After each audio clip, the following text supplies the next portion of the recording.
Hello, it's Deb Morgan here from Not a Rehearsal, and I have got the absolute honour and privilege of interviewing a number of the authors of this book, Revival, Women Embracing Their Superpowers, which was the brainchild of Sharon Brown of Revival Sanctuary.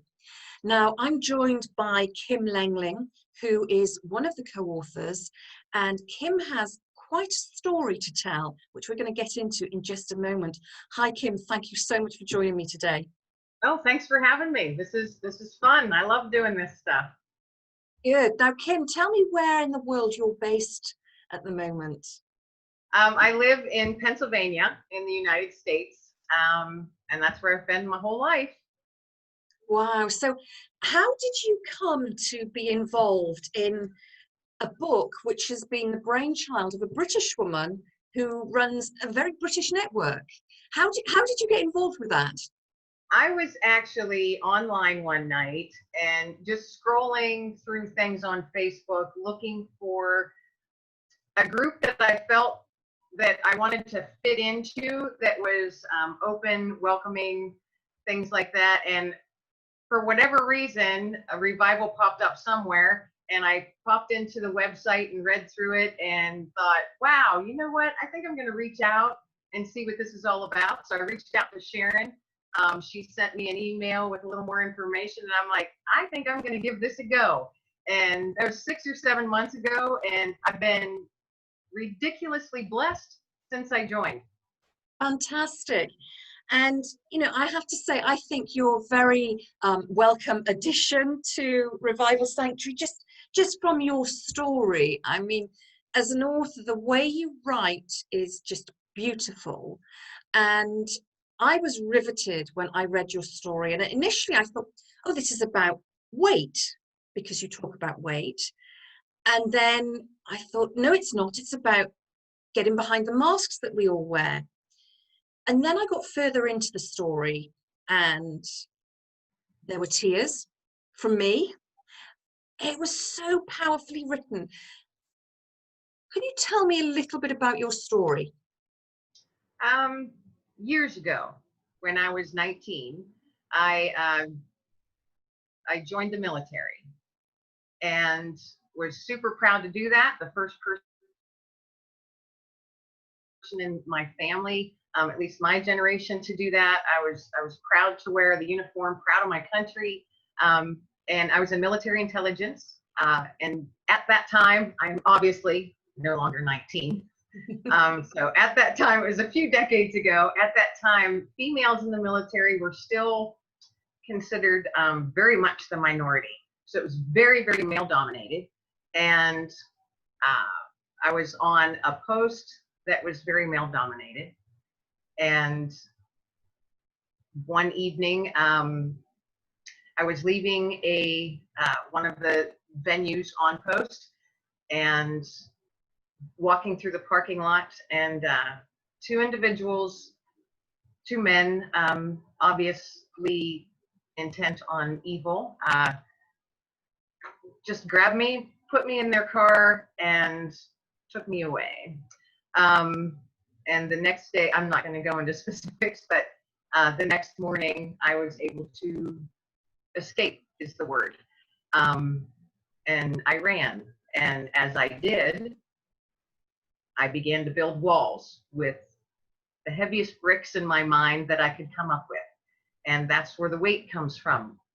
Because years later, you can lock it away in your brain, put it in a small room, and think you've tossed the key. But life continues to roll forward, and other things will happen that will trigger that experience from the past. And your doors are going to crack open, and sometimes they blast open, and you don't know what you're doing. You feel like you're going crazy, but you're not. It's just that you haven't dealt with all of that heaviness that you've been carrying for so long that you need to get rid of.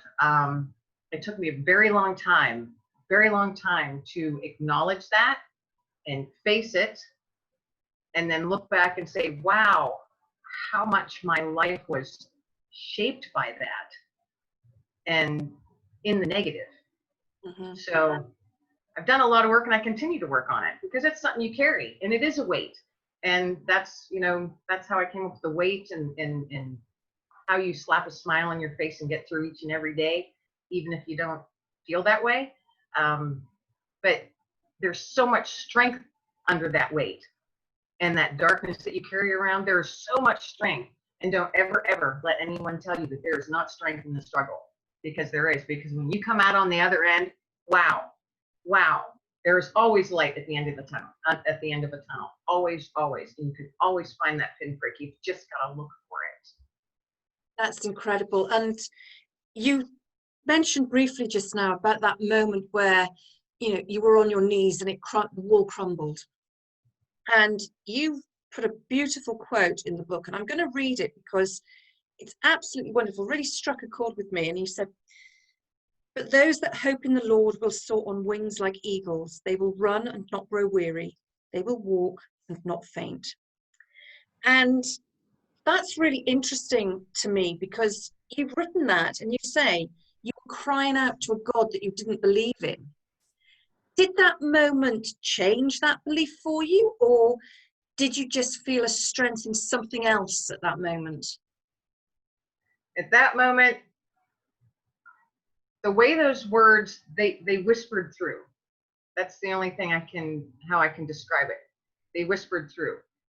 I didn't read the Bible then. I didn't go to church then. I actually hated God. Mm-hmm. Because where was he? And I carried a lot of anger with me. And I literally was on my knees, sobbing out to a God I didn't believe in. And those words literally whispered through. And it stopped me for a moment. Did I immediately believe? No. But what I did do was search my house for a Bible, because I knew that there was one in there. And I'm thinking, where did those words come from? Because they just slammed my soul. And I didn't even know how to look up stuff in a Bible. So I was frantically looking through things, and I found it in Isaiah. And I broke down in tears again. And I had goosebumps. I get goosebumps just thinking about it. That was a breakthrough for me, because when those walls crumble, there's so much pain. And we very often hear that from breakdown comes breakthrough. And I'm starting to cry. I'm sorry, Kim, I didn't mean to do that to you. Oh, no, that's okay. It's just, it's a good thing. Good. But what struck me about your story was that you write it in the third person until right at the end. And that was really interesting. Was that a technique that made it easier for you to share your story, or did you decide straight away, I'm writing in the third person because I want to dissociate myself from that? I wrote the story. I just sat down and wrote it, and then realized I wrote that in third person. It's much, much easier because I pull myself back here, and it's like I'm looking or reading someone else's story, and it makes it writing someone else's story. And to me, it's much, much easier to do it that way. And then when I write, and then I let it simmer for a couple days, and then I go back and reread it, and I read it out loud, and I envision it as someone else's story. And reading it out loud, pretending it wasn't me, slammed me. And I went, okay, I'm going to keep it this way, and I'm just going to submit it this way. And that's how I did that. Fantastic. It's incredibly powerful. And it's something I hear a lot in the work I do, where women who've gone through severe adversity, when they look back, they talk about their experiences in the third person. And I know many of them, and myself included, I've always put that it feels like I'm talking about somebody different, that happened to somebody different. And that's quite a common construct in dealing with the adversity, which is, I always find incredibly interesting, but also shows a strength for where you are right now, that you can step back and almost take an objective look, an objective view of what was going on at the time. And you also said something that kept you going, and I've made a couple of notes here, but you said, I'm not the only one. And I'm not. that kept you going through that time? It took me a while because you do feel very alone. You feel very alone and isolated for a very long time. Mm-hmm. Whether it's when you're awake during the day or in your nightmares, you're alone. Um, and through the years, I've met some phenomenal women, through counseling groups that I've been in, through veteran groups that I've been in, and I realized, you see that I realized I wasn't the only one, and I wasn't alone. And there were people that I could reach out to that would get it. Um, that was part of the struggle too. My family members didn't get it. They were angry on my behalf, wanted vengeance on my behalf, but they just couldn't settle into where I was. Mm-hmm. That's no fault of their own. They just didn't walk in my shoes. They didn't experience that experience. So to find people that got it, that you could just look at them, you listen to them, they listen to you, and you just hug and cry and be like, oh my gosh, I am not the only one. I am not alone on this journey.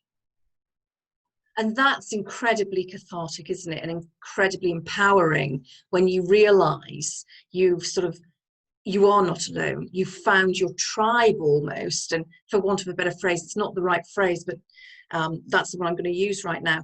And you just mentioned, you touched on something as well a moment ago. You said there was beauty in the struggle and the darkness.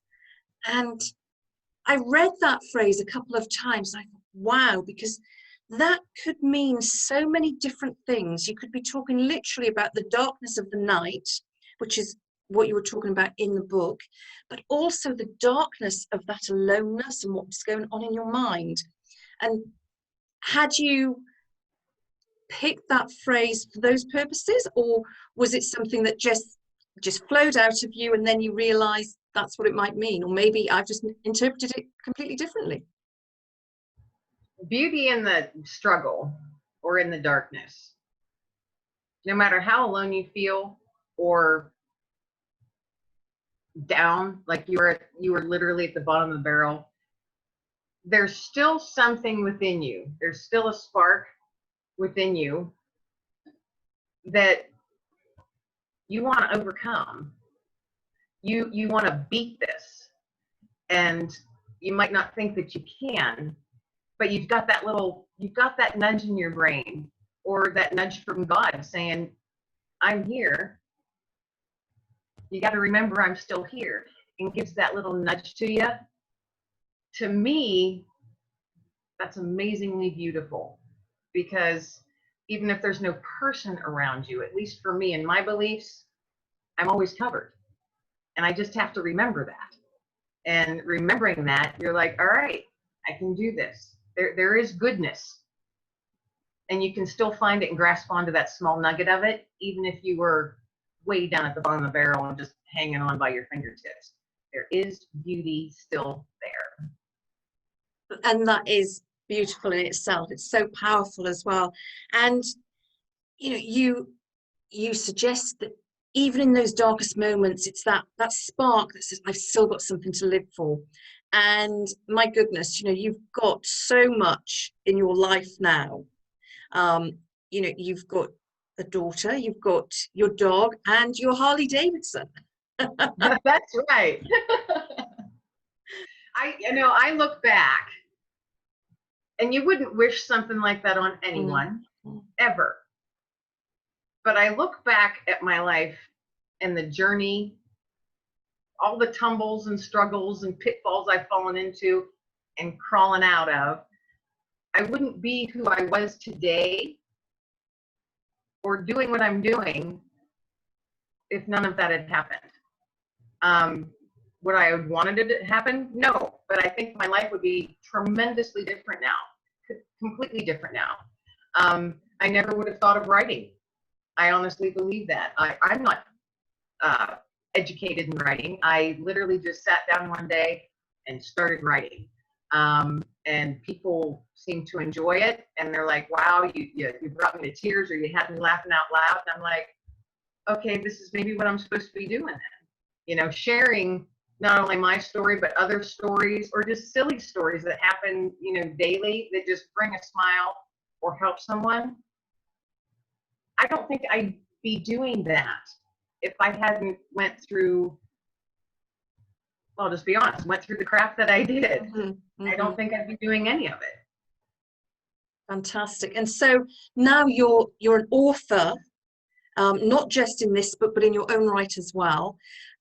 What sort of things do you write? Novels, magazine articles? Tell me a bit more about that. I've not done a novel. I'm more of a short story writer. Okay.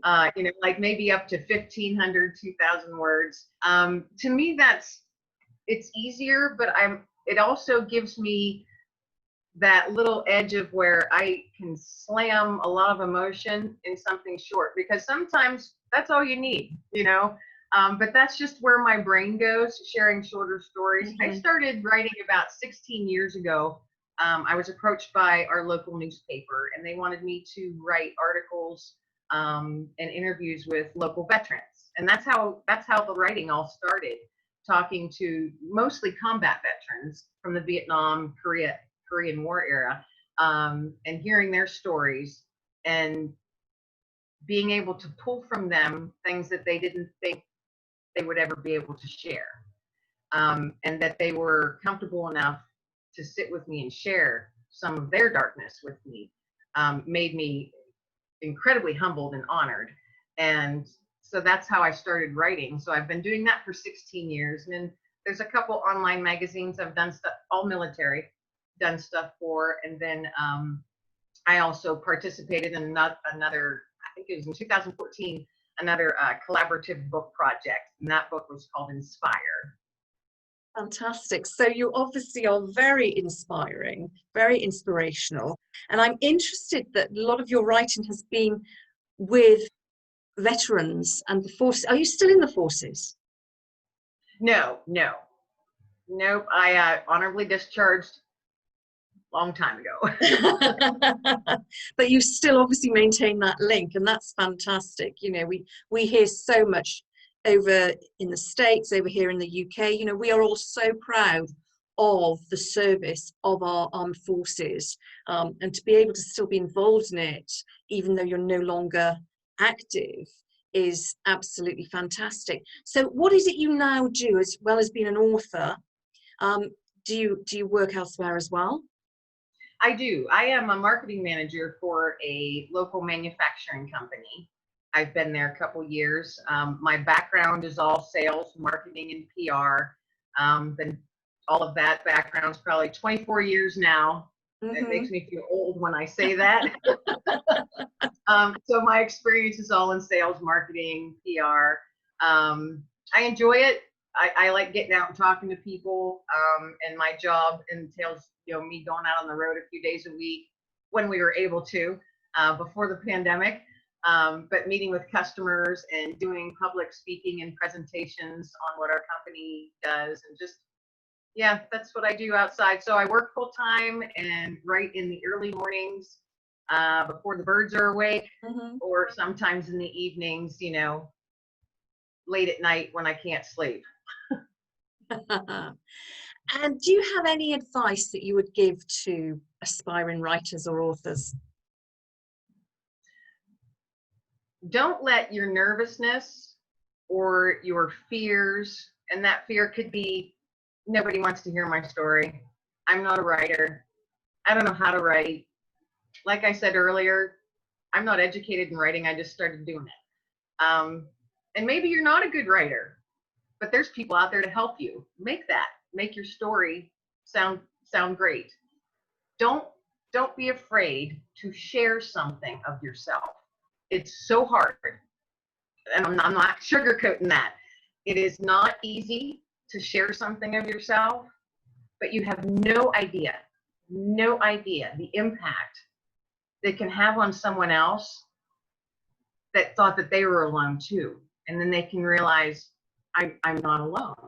And just that thought right there can turn something around for someone and give them that spark of hope, because that's what we're here for. We're here to care for one another, hold each other up, and provide that spark of hope when someone's sitting in the darkness. Maybe we need to be their light. So don't let your fears of anything stop you from sharing your story.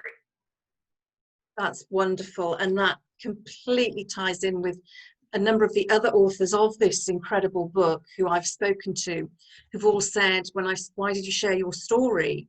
And they've said, well, I wanted other people to know that I'm just a normal woman and they are not alone in going through whatever they're going through. And I've been fortunate enough to speak to so many of the authors in this book. Obviously, you have read the book. Every story is different, yet I think there is something in every single story that every single one of us can relate to and take something from. And it's so inspirational. And for me, as I said, I have the honor and privilege of interviewing a number of the authors of this book. And it really is an absolute honor. I get 20 minutes of your time to ask you the questions I want to ask. And that is fantastic. And your story, Kim, was one of the ones in the book that really brought me to tears. I was quite choked, but not because of what happened. I didn't think, oh my goodness, what a victim. It was the way you had written it. And you had, you talk all the way through about beauty in the struggle, beauty in the darkness, and the strength of the struggle.